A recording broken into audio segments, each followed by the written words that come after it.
নদীর ধারে একটি জাম গাছে বাস করত এক বুদ্ধিমান বানর।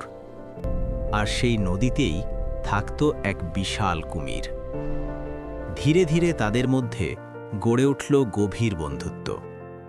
প্রতিদিন বানরটি মিষ্টি জাম পেড়ে খাওয়াতো কুমিরকে।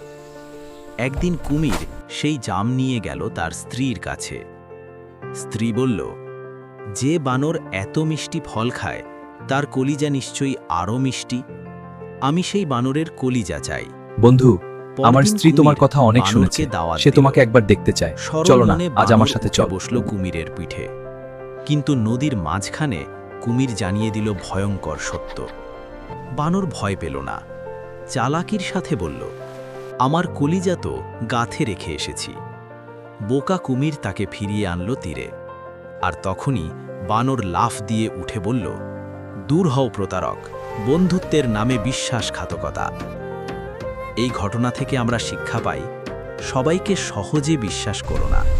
বুদ্ধি আর সতর্কতাই তোমার সবচেয়ে বড় শক্তি।